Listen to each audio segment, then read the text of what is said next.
Salut à tous, là je vous emmène rencontrer Sandra. Sandra en fait que j'ai rencontrée il y a quelques semaines dans une rencontre d'entrepreneurs. Donc voilà, aujourd'hui on va parler manger et plus particulièrement de craquage alimentaire et tout ce qui s'ensuit. Donc voilà, c'est parti, on y va. Coucou. Salut Sandra. Hello. Merci de me recevoir chez toi. Bah, écoute, bienvenue ici, bienvenue à vous dans cette vidéo. Dans un premier temps, est-ce que tu pourrais te présenter, nous dire un peu qui tu es? Alors moi c'est Sandra FM, donc je suis docteur en santé publique et psychologue de la santé et j'aide les gens à croquer la vie en toutes circonstances. C'est-à-dire, j'aide les gens à se pourrir un petit peu moins la vie avec des idées, avec la perception qu'ils ont de la vie par rapport à leurs soucis actuels, tout en prenant soin de leur santé. Et quand je parle de santé, je parle de santé physique et mentale qu'on oublie bien souvent, et clairement la santé mentale influence la santé physique et vice versa, et ça a forcément un impact sur le bien-être des personnes, sur le fait de se sentir bien, épanoui, etc. Donc aujourd'hui on va parler donc plutôt alimentation, nourriture. Yes. Pour toi c'est quoi un bon rapport avec la nourriture? Alors un bon rapport à la nourriture, déjà, pourquoi on parle de nourriture? Parce que à la base je suis spécialisée en comportement alimentaire en tant qu'experte, et je vois beaucoup de personnes se pourrir la vie avec la nourriture. C'est-à-dire qu'il y a énormément de règles alimentaires. Je dois manger ci, je dois pas manger ça, il faut pas. Et on se pose plus la question de qu'est-ce que moi je veux. Avoir un bon rapport à la nourriture, c'est justement se libérer de toutes ces règles alimentaires, c'est apprendre à se reconnecter à son corps. Si j'ai envie de manger un chocolat, un bout de chocolat, c'est pas à la fin du monde, mais bien sûr, on n'est pas en train de dire qu'il faut taper sur la tablette de chocolat, de se réapproprier des sensations de faim, de rassasiement, de satiété, chose que les gens qui font des années et des années de régime ne ressentent plus, puisque le corps est en train de dire « Hey, j'ai faim, donne-moi un petit peu d'énergie pour que je fonctionne bien ». Mais comme on est au régime, on ne mange pas ou on va se priver, le corps après, à un moment donné, il dit plus s'il a faim. Donc j'ai classiquement des gens qui viennent me voir et qui me disent « Oui, mais moi, Sandra, j'ai tout le temps faim ». Et c'est pas qu'ils ont tout le temps faim, ils ont des envies de manger, ils ont faim, la faim que leur corps lui dit « S'il te plaît, donne-moi de l'énergie pour que je fonctionne bien ». Et il y a les envies, donc plutôt la tête, par rapport, du coup là on rentre dans le monde des craquages. Et du coup c'est quoi la différence entre craquage alimentaire et obsession alimentaire? Craquage alimentaire, c'est ce qui va se passer quand on va manger quand on n'a pas faim biologique. C'est-à-dire qu'on a passé une journée merdique, on s'est disputé, on est stressé, on est fatigué, on est ennuyé, donc on ne sait pas trop quoi faire. Hop, on va taper sur le paquet de gâteaux, sur les chips, sur le chocolat, sur ce que vous avez à la maison. Et en général, on ne va pas aller manger de la salade quand on a envie de compenser une mauvaise journée. Pourquoi? Parce que, et donc là c'est quelque chose de très très important, les gens se culpabilisent d'aller manger du sucre ou du gras, mais concrètement, c'est juste votre corps qui est en train de vous dire « S'il te plaît, donne-moi un petit peu de plaisir autour de toute cette journée horrible que j'ai vécue. » Et donc votre corps, pour avoir du plaisir, va très vite aller sur du sucre et du gras. C'est comme quand vous allez faire vos courses et que vous avez très très faim. En général, on achète moins de choses légères en calories, puisque notre corps nous dit oh, « J'ai envie de ça, j'ai envie de ça, j'ai envie de ça », parce qu'il veut remonter son énergie, il veut remonter sa sensation de plaisir. Et les aliments sucrés et gras, justement, réactivent la zone de plaisir du cerveau. Finalement, les situations où vous avez ces fameuses envies irrésistibles de manger sont juste en train de vous dire « Hey, tu peux me donner un petit peu de plaisir ?» Et c'est peut-être juste que vous ne vivez pas une vie qui est assez épanouie, ou que vous faites plaisir autrement, et que du coup, pour nourrir votre esprit, entre guillemets, ou votre mental, ou votre tête, et ben votre corps vous dit « Puisque tu me donnes rien d'autre dans ta vie qui me fait plaisir, et ben s'il te plaît, donne-moi à manger. » Par rapport à l'obsession, classiquement mes clients quand ils arrivent le premier jour c'est « Mais Sandra, je pense toujours à la nourriture. J'ai l'impression que la nourriture contrôle ma vie. Qu'est-ce que je vais manger? Qu'est-ce que je peux manger? Qu'est-ce que je dois manger? Qu'est-ce que je peux pas manger? Est-ce que ça fait grossir? Est-ce que ça fait pas grossir ?» Vous voyez le truc, rien que de penser à toutes ces questions, on est là. Et donc là, on rentre dans l'obsession de « Je dois, je peux, je peux pas, je peux. » Et à un moment donné, c'est important aussi de se dire ok, et qu'est-ce que moi j'ai envie? Qu'est-ce que mon corps a envie? Est-ce que je le fais parce qu'il faut ou est-ce que parce que j'en ai envie à l'heure actuelle? Et donc il y a tout un processus justement pour se libérer de tout ça et de se réapproprier de qu'est-ce qu'on veut réellement et pas qu'est-ce qu'il faut par rapport aux normes sociales et aux normes de la société. L'idée, c'est un peu de régler son estomac avec son cerveau. C'est ça, de connecter cerveau et mental. Mental, on dit souvent que la tête, c'est le premier cerveau et que le ventre est le deuxième cerveau. Et justement, il faut un peu les connecter. Et dans notre société, par rapport à plein de choses, ça peut être l'éducation, la société de façon globale.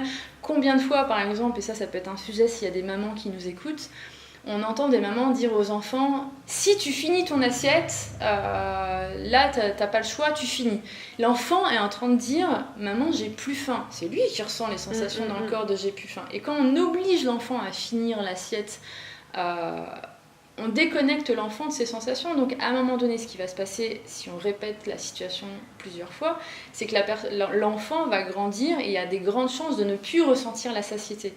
Et classiquement, mes clients, quand ils viennent me voir, ils me disent « Oui, mais moi, Sandra, j'ai un problème, je ne ressens plus la satiété. » Et c'est souvent juste parce qu'elles n'ont pas appris au long de leur histoire à se reconnecter à cette sensation. Elles l'ont un peu inhibée et étouffée. Et, comme tout dans la vie, si à un moment donné, on écrase le truc, le corps il dit « Bon, écoute pas, je l'envoie plus, je vais pas gaspiller de l'énergie à envoyer ce signal. » Il y a tout un travail pour retrouver justement toutes ces sensations. On associe en fait la satiété à la fin de l'assiette. C'est ça. Tu proposes aujourd'hui des programmes en ligne. Moi, je t'avoue que j'ai jamais suivi de programme en ligne, donc je sais pas vraiment comment ça fonctionne. Donc voilà, explique-moi bêtement comment... Comme si tu avais 5 ans. Voilà, c'est quoi un programme en ligne ? Et notamment ton programme Libre de manger que tu lances bientôt. C'est toute une série de vidéos qui emmènent la personne de A à Z pour être libre de manger. Qu'est-ce que j'entends par libre de manger ? C'est justement se libérer de cette obsession alimentaire et des craquages alimentaires.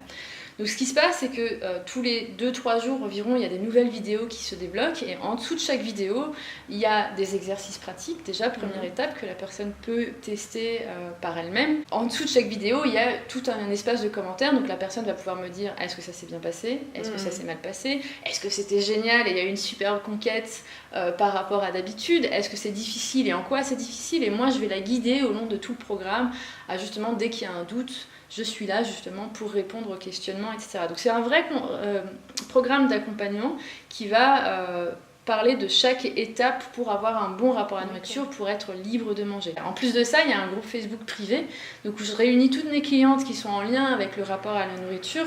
Et là, très souvent, ça m'arrive que si quelqu'un me laisse une question qui peut répondre à des doutes de plusieurs personnes dans le programme, dans la plateforme du programme, que je déclenche un Facebook Live sur Facebook, et du coup il peut y avoir une interaction avec les personnes qui sont dans le groupe, et où on va justement aller peut-être plus en profondeur dans ma réponse, plutôt que juste écrire une réponse générique, parce que parfois certains sujets sont tellement complexes, je me dis que c'est quand même plus simple de juste déclencher une vidéo et interagir avec la personne. Il y a aussi tous les mois une séance de ce que j'appelle une séance de coaching mensuel, c'est-à-dire où là je fais en visioconférence, je réponds à toutes les questions qui possiblement n'ont pas encore été répondues dans le programme et que les personnes se posent, qui paraissent prioritaires pour elles, où là je réponds en visioconférence, et tout se fait sur internet. Donc c'est vraiment la magie d'internet de pouvoir accompagner les personnes sont chez elles le font à leur rythme, il y a des personnes qui vont au taquet par rapport à chaque vidéo, il y a des personnes qui ont besoin de plus de temps, et c'est vraiment l'avantage de ce genre de personnes de pouvoir le faire à son rythme,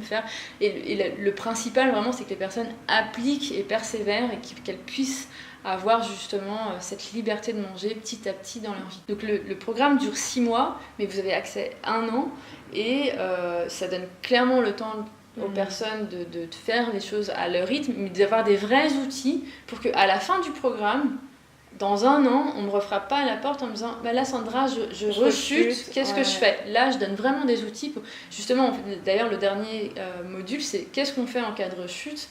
Comment on peut faire pour éviter de re-rentrer dans un schéma qui était existant avant ? Et en général, les personnes sont vraiment bien calées, ont des outils concrets pour que ça n'arrive pas de façon durable.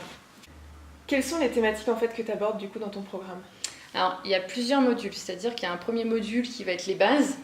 Et quand je parle de base, c'est par exemple avoir une bienveillance corporelle. Alors là, vous me dites, on parle du corps, la nourriture.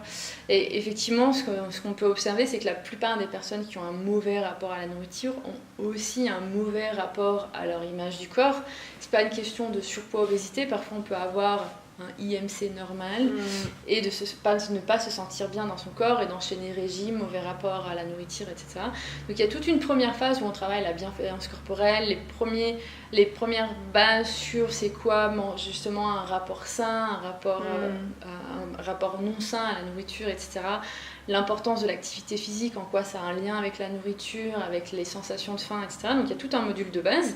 Et après, il y a 3 modules qui sont super importants, qui va être de réapprendre à manger. Alors c'est quoi réapprendre à manger? C'est justement se reconnecter à la faim, de la différencier avec les envies de manger, de se reconnecter à la satiété, au rassasiement, et de pouvoir observer tout ça dans son quotidien. Donc il y a plein d'exercices dans cette étape-là. Puis après, il y a un module que j'adore en tant que coach, c'est de faire la paix avec les aliments tabous. C'est-à-dire que si manger du chocolat, c'est le Graal, que c'est vraiment le truc de ouf dans votre vie, on va le remettre là. On va retravailler tout ça et vous allez voir à la fin, c'est assez incroyable. Les personnes se rendent compte qu'au final, c'est pas si oufissime de manger du chocolat, qu'on peut en avoir sans craquer sur les 3 tablettes de chocolat. Quand je parle de chocolat, c'est vraiment le cliché de l'aliment tabou, mais ça peut être du fromage, des chips, des gâteaux apéro, démystifier en fait. Voilà, c'est vraiment le truc qu'on se fait autour des aliments. Exactement, démystifier, dédiaboliser les aliments tabous et se reconnecter à des aliments finalement qui peuvent aussi nous faire du bien et qu'on a tendance à croire qu'on n'aime pas. Donc ça, c'est aussi une phase importante. Puis après, il y a le module que la plupart des gens attendent avec beaucoup d'impatience, mais pour arriver là, c'est bien d'avoir fait les étapes d'avant, c'est la gestion des émotions. C'est-à-dire cette idée de je suis fatiguée, je mange, je m'ennuie, je mange, je suis stressée, je mange.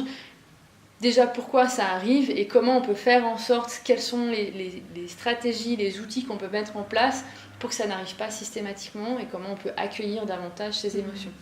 Mais du coup, ça en fait, la gestion des émotions, ça peut s'appliquer à n'importe quel problème en fait. Carrément, la gestion des émotions. Là, je travaille autour de la nourriture puisque c'est le sujet de libre de manger. Hein.